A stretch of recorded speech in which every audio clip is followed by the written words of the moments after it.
When you're filming with a drone, there are essentially 3 different kinds of shots that you want to capture. Let me explain.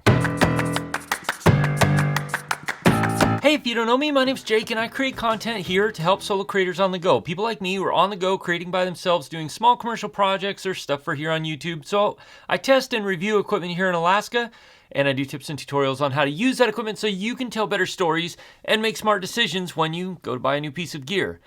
On today's Friday 5 Minutes to Better Filmmaking and Photography, I want to talk about the 3 different types of drone shots that you can use to help tell stories when you're shooting client videos or your own videos.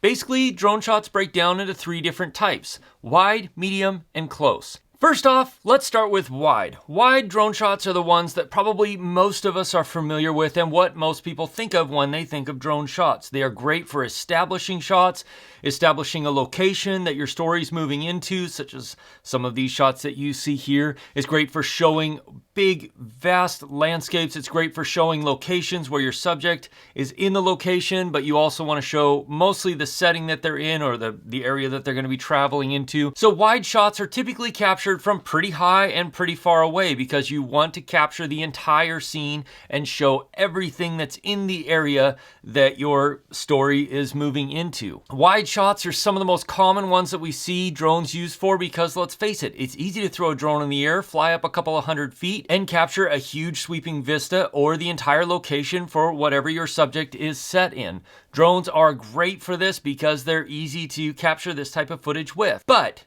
that's not the only thing we want to capture with drones. And that's where we get to medium shots. Medium shots are something where it's a little bit more focused on your subject, and you want to use these, say, in conjunction with wide shots to not only establish the location that your character, your subject, your story is moving into, but also to show your subject in the location.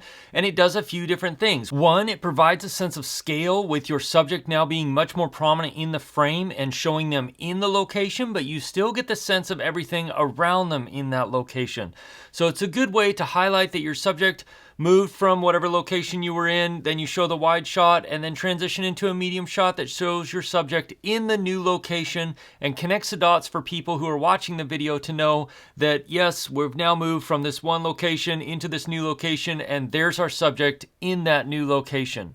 It also starts to give a sense of what your subject might be experiencing in that new location because it brings your subject so much more prominently into the frame that it shows them and how they might be interacting with other things that are in that particular scene or in that particular location. Medium shots are great at helping your audience connect the story with the character that you're filming or the subject that you're filming because the subject becomes so much more prominent in the shot. And then we come to close shots. A lot of people don't think of drones as being used for close shots, but one of the best things about drones nowadays is that you can use them a lot like a camera on a tripod. You can put it in the air, have it hover a few feet above the ground, and it works just like a camera on a tripod would. So close shots are really good at showing a lot more and connecting a lot more with your subject, whether that's a person or something else in the scene.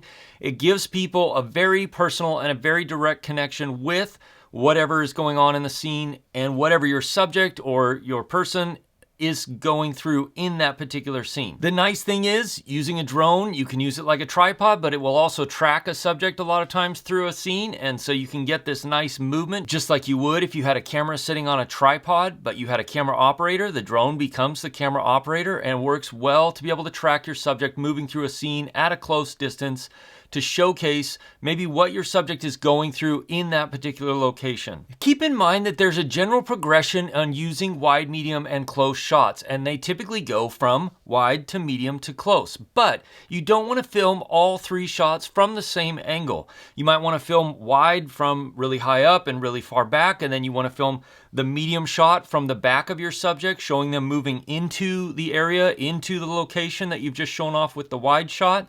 And then for the close shot, you probably want to do that from the side or from the front to give your audience something new to see and something different to see and to be able to connect with your subject, in this case, a person, so that they see kind of what they're going through as they move into this new location.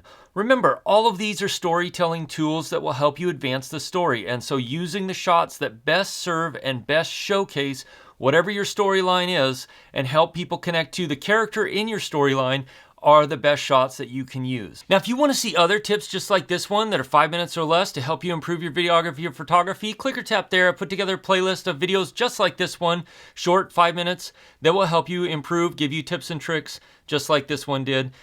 As always, if you have questions, ask me in the comments below or join my live stream Wednesday nights at 4 p.m. Alaska time, 8 p.m. Eastern. I'll see you again soon in the next video. Cheers.